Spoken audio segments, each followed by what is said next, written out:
প্রিয় শিক্ষার্থীবৃন্দ, আসসালামু আলাইকুম ওয়া রাহমাতুল্লাহি ওয়া বারাকাতুহু। আশা করি সবাই ভালো আছো। তোমাদেরকে আজকের অনলাইন ক্লাসে স্বাগত জানাচ্ছি। আমাদের আজকের আলোচনার বিষয় পদার্থবিজ্ঞান দ্বিতীয় পত্রের আধুনিক পদার্থবিজ্ঞানের সূচনা অধ্যায়ের সবচেয়ে গুরুত্বপূর্ণ টপিকস আলোক তড়িৎ ক্রিয়া বা ফটো ইলেকট্রিক ইফেক্ট। আমরা আজকের ক্লাসে আলোক তড়িৎ ক্রিয়া বা ফটো ইলেকট্রিক ইফেক্টের ইতিহাস জানবো, ফটো ইলেকট্রিক ইফেক্ট কি সেটা জানবো এবং ফটো ইলেকট্রিক ক্রিয়া কিভাবে সংঘটিত হয়, কারা কারা এই ক্রিয়ার পিছনে অবদান রেখেছেন আমরা তাদেরকে নিয়ে আলোচনা করব এবং কিছু প্রশ্ন আমরা রাখবো। আশা করছি আমার ক্লাসের সাথে থাকবে।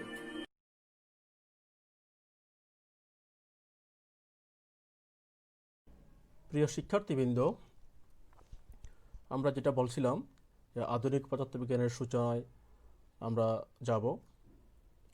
আমরা শুরুতে কিছু ছবি দেখি। দেখো, একটা ধাতব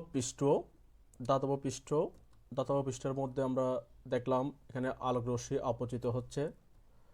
আলোক রশ্মি আপতিত হলো, তাহলে কি হবে? ধাতব পৃষ্ঠের উপর আলোক রশ্মি আপতিত হলে ধাতব পৃষ্ঠ থেকে একটি ইলেকট্রন বের হয়ে যায়। আমরা আরো কিছু ছবি দেখব।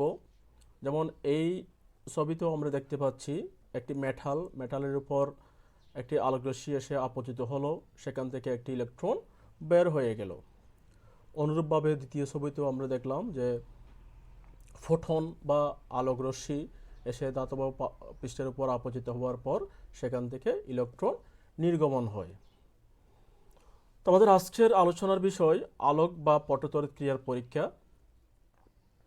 আলোক বা পটতড়িৎ ক্রিয়া সম্পর্কে আমরা একটু জানার চেষ্টা করব।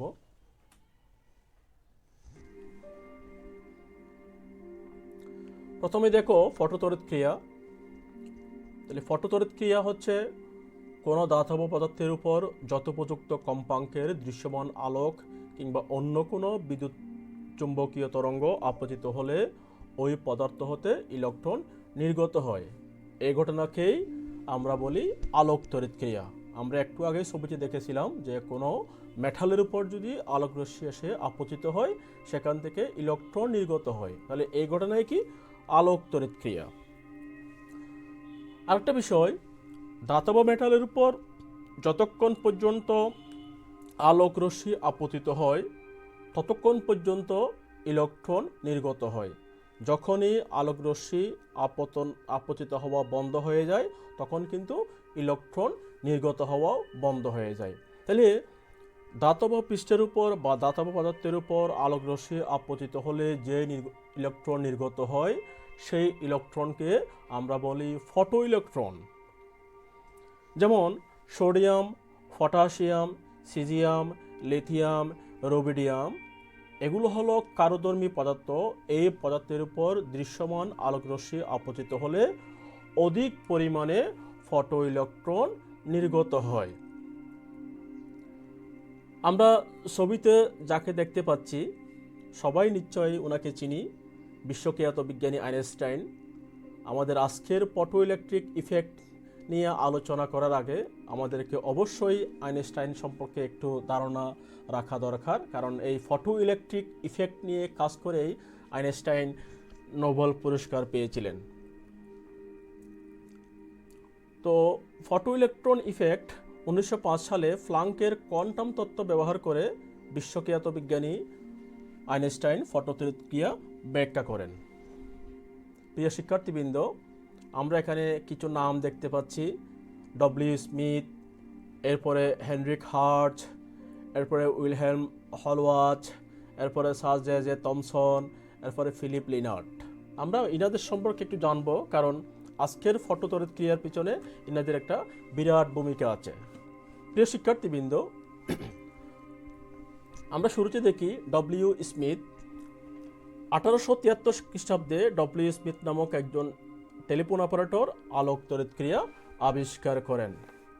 উনি করেছেন কি, ট্রান্স আটলান্টিক কেবলের বৈদ্যুতিক রোধ পরিমাপের যন্ত্রে তিনি সেলেনিয়াম রোধক ব্যবহার করেন।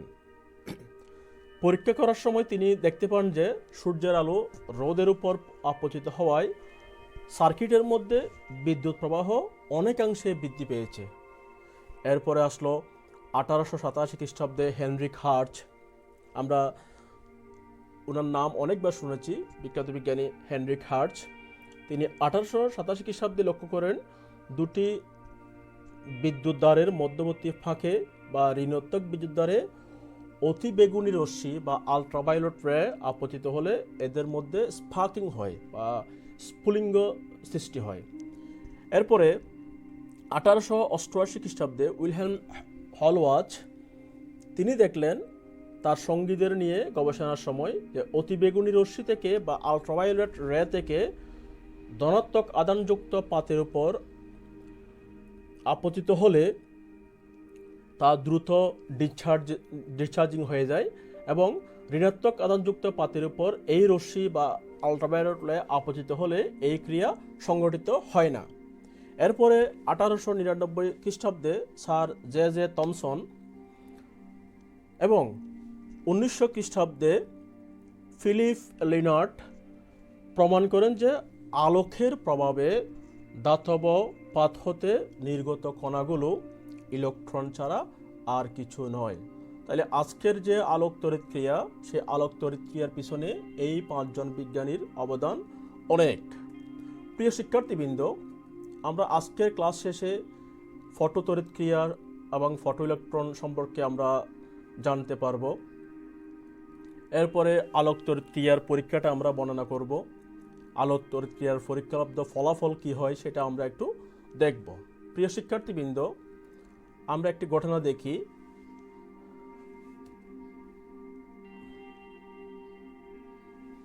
দেখো কি হয়।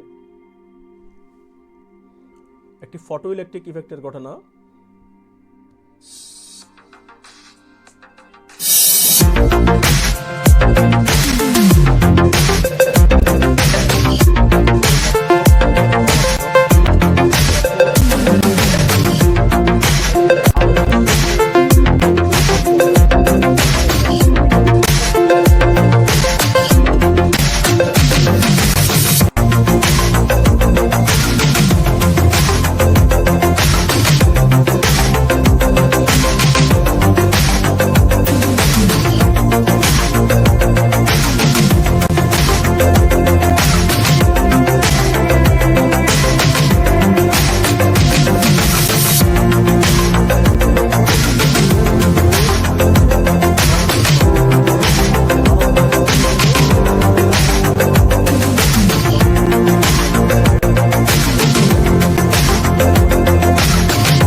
শিক্ষার্থীবৃন্দ, আমরা এখানে দেখতে পাচ্ছি পরমাণুর উপর আলোর রশ্মি পড়ছে।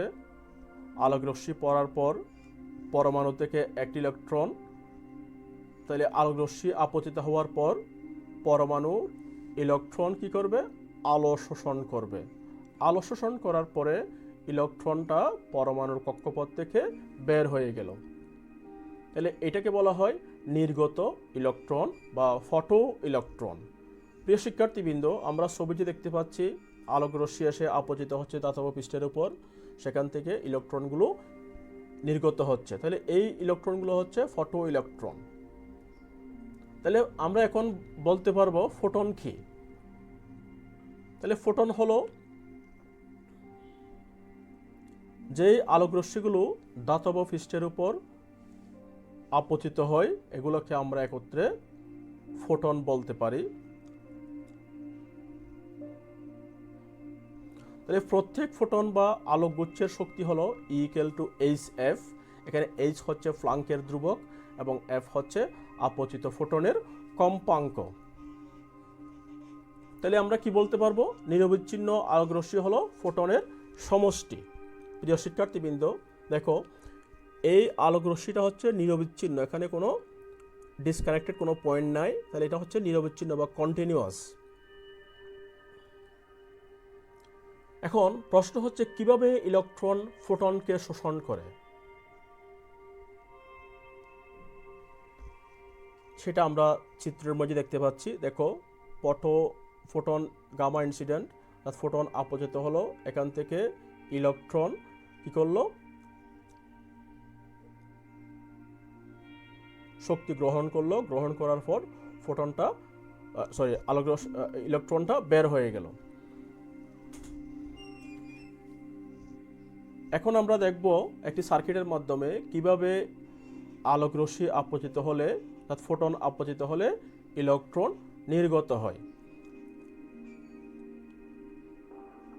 দেখো, একটি ইলেকট্রন বের হয়ে গেল।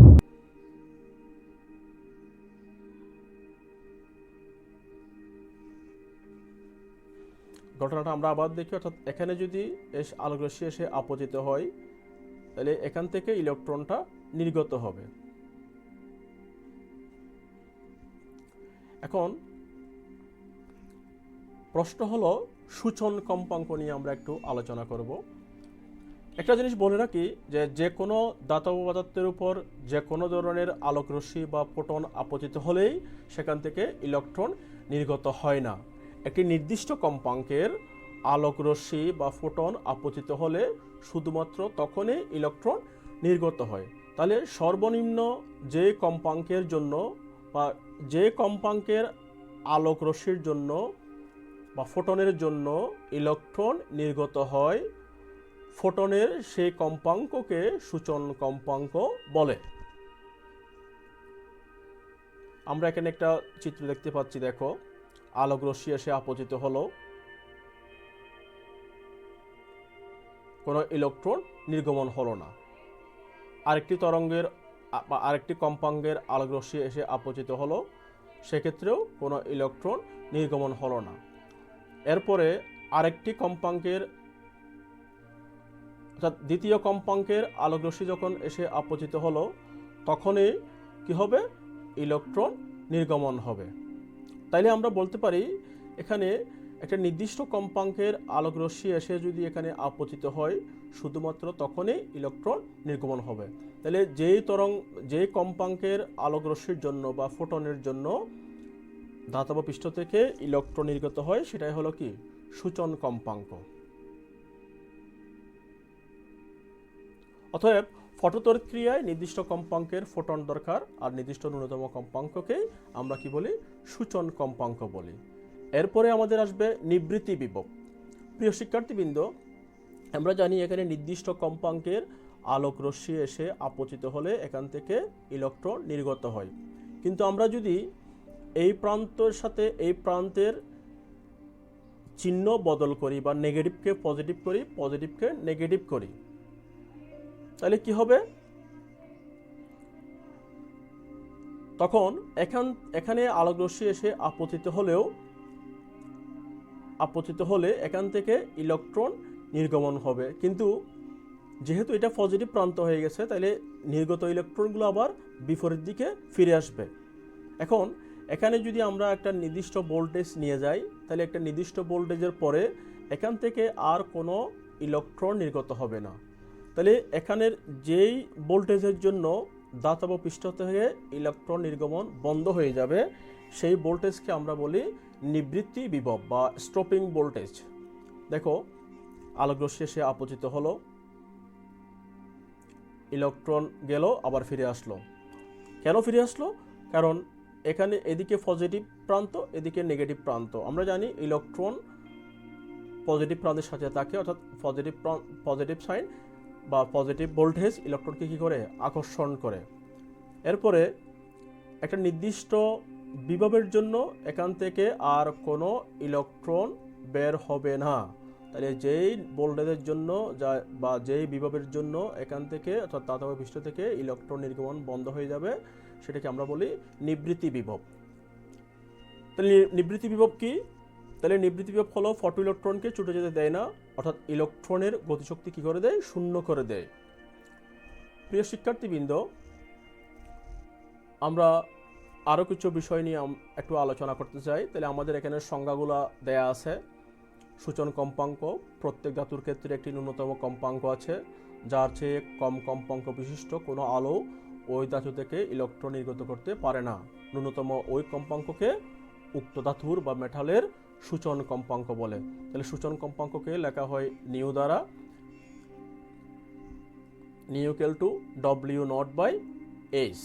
তাহলে এখানে ডব্লিউ নট হচ্ছে কার্য অপেক্ষক, আমরা কার্য অপেক্ষক নিয়ে একটু পরে আলোচনা করব। এরপরে হলো নিবৃত্তি বিভব। তাহলে ক্যাথোড প্লেটের সাপেক্ষে অ্যানোড প্লেটে যে ন্যূনতম ঋণাত্মক চার্জ দিলে বা বিভব দিলে আলোক তড়িৎ প্রবাহ মাত্রা সদ্য বন্ধ হয়ে যায়, সেই বিভবকে নিবৃত্তি বিভব বলে। এরপরে আমাদের যে বিষয়টা আছে সেটা হচ্ছে কার্যাপেক্ষক। কার্যাপেক্ষক নিয়ে আমরা একটু বলি। কোনো ধাতব পৃষ্ঠ হতে শূন্য বেগ সম্পন্ন ইলেকট্রন নির্গত করতে যতটুকু শক্তির প্রয়োজন তাকে ওই ধাতুর কার্যাপেক্ষক বলে। ওই ধাতুর কার্যাপেক্ষক বলে। একটু বানানটা একটু ভুল আছে, ঠিক করে নিবা তোমরা। কার্যাপেক্ষক বলে, অর্থাৎ একটি মেটালের উপর আলোক রশ্মি পড়লেই সাথে সাথে ইলেকট্রন নির্গত হয় না। অর্থাৎ আলোক রশ্মি আপতিত হওয়ার পর বা ফোটন আপতিত হওয়ার পর ওই ফোটনের কিছু শক্তি ইলেকট্রন মুক্ত হওয়ার জন্য ব্যয় হয়। তাহলে যেই শক্তিটা ইলেকট্রন মুক্ত হওয়ার জন্য ব্যয় হয় সেটাই হচ্ছে মূলত কার্যাপেক্ষক। প্রিয় শিক্ষার্থীবৃন্দ, আমরা এখন দেখব আলোক তড়িৎ ক্রিয়ার কিছু বৈশিষ্ট্য। তাহলে আলোক তড়িৎ ক্রিয়া একটি তাৎক্ষণিক ঘটনা, অর্থাৎ হঠাৎ করে ঘটে যায়, এটাতে খুব বেশি সময় লাগে না। প্রত্যেক ধাতু হতে আলোক ইলেকট্রন নির্গমনের জন্য একটি সূচন কম্পাঙ্ক থাকে। আলোক ইলেকট্রনের বেগ কোনো নির্দিষ্ট শীর্ষমানের মধ্যে হতে পারে। আলোক ইলেকট্রনের সর্বোচ্চ গতিবেগ আপতিত রশ্মির কম্পাঙ্কের সমানুপাতিক। কম্পাঙ্ক যত বাড়বে ইলেকট্রনের গতিবেগ যত বাড়বে। আলোক ইলেকট্রনের নির্গমনের হার আপতিত আলোকের প্রাবল্যের সমানুপাতিক। প্রাবল্য বেশি হলে ইলেকট্রনের নির্গমনের হারও বেশি হবে। এরপরে আমরা দেখব পটতড়িৎ ক্রিয়ার ব্যবহারিক প্রয়োগ। আমরা যতক্ষণ বললাম পটতড়িৎ ক্রিয়া, সেই পটতড়িৎ ক্রিয়ার ব্যবহারিক প্রয়োগটা আমরা দেখব। এই চিত্রটা আমরা সবাই চিনি, এটা একটা সৌর বিদ্যুৎ দিয়ে একটা ঘরের লাইটগুলা বা ইলেকট্রনিক যন্ত্রপাতিগুলো চালানো হচ্ছে। তাহলে এটা একটা পটতড়িৎ ক্রিয়ার ব্যবহারিক প্রয়োগ। 2 নম্বরে আছে আমরা বর্তমান বিশ্বে কিন্তু সৌর বিদ্যুতের সাহায্যে এখন গাড়ি চালানো হয়। এরপরে সৌর বিদ্যুতের সাহায্যে এখন স্যাটেলাইটও পাঠানো হচ্ছে মহাকাশে। অর্থাৎ আমাদের যে রিনিউয়েবল এনার্জি, সেই রিনিউয়েবল এনার্জির মধ্যে অন্যতম হচ্ছে সৌর বিদ্যুৎ, যেটা হচ্ছে মূলত পটতড়িৎ ক্রিয়ার ব্যবহার। এরপরে আমরা দেখব সৌর বিদ্যুৎ ব্যবহার করে বিমান চলাচলের ঘটনাও আমরা দেখছি বর্তমান বিশ্বে। তাহলে সৌর বিদ্যুতের সাহায্যে বর্তমানে বিমানও চালানো যায়। প্রিয় শিক্ষার্থীবৃন্দ, এবার তোমাদের জন্য কিছু কাজ, সেটা হচ্ছে আলোক তড়িৎ ক্রিয়ার পরীক্ষাটি তোমরা নিজেদের মধ্যে ডিসকাস করতে পারো। ডিসকাস করলে হবে কি, অনেকগুলো বিষয় তোমাদের কাছে আরও প্রশ্নর সম্মুখীন হবা, সেই প্রশ্নগুলো আমাকে জানাবা এবং নিজেদের মধ্যে আলোচনা করবা। এই পরীক্ষাটিতে আলোর কোন তত্ত্বটা ব্যবহার করা হয়েছে বা ব্যাখ্যা করা হয়েছে সেটা নিজেদের মধ্যে আলোচনা করে নিবা। এরপর আমরা কিছু প্রশ্ন দিব তোমাদেরকে, সে প্রশ্নগুলো আশা করে উত্তর দিতে পারবা, আনসার করতে পারবা। পরীক্ষাটিতে আপতিত আলোকের কণার সংখ্যা বাড়ালে নির্গত ফটো ইলেকট্রনের সংখ্যার কিরূপ পরিবর্তন হবে, এটা আমরা একটু আগে আলোচনা করেছি, আশা করি তোমরা পারবা। এরপর হচ্ছে কার্যাপেক্ষক, সূচন কম্পাঙ্ক এবং নিবৃত্তি বিভব, এগুলো সম্পর্কে একটু ব্যাখ্যামূলক আলোচনা করবা। এরপর হচ্ছে এক্স রশ্মি বা গামা রশ্মি দ্বারা আলোক তড়িৎ ক্রিয়া ঘটানো সম্ভব কিনা সেটাও তোমরা ব্যাখ্যা করবা। প্রিয় শিক্ষার্থীবৃন্দ, আরেকটা প্রশ্ন তোমাদেরকে দিচ্ছি, সেটা হচ্ছে 10 কিলোভোল্ট বিভব পার্থক্য প্রয়োগ করলে স্থির অবস্থা থেকে একটি ইলেকট্রন যে চূড়ান্ত বেগ প্রাপ্ত হবে তার মান তোমরা নির্ণয় করবে। যদি না পারো অবশ্যই বইয়ের সাহায্য নিবা। আশা করি আজকের ক্লাস বুঝতে পেরেছো। যদি কোনো প্রশ্ন থাকে কমেন্ট বক্সে জানাও, আমি আনসার দেওয়ার চেষ্টা করব। ধন্যবাদ সবাইকে আমার আজকের ক্লাসে যোগ দেওয়ার জন্য।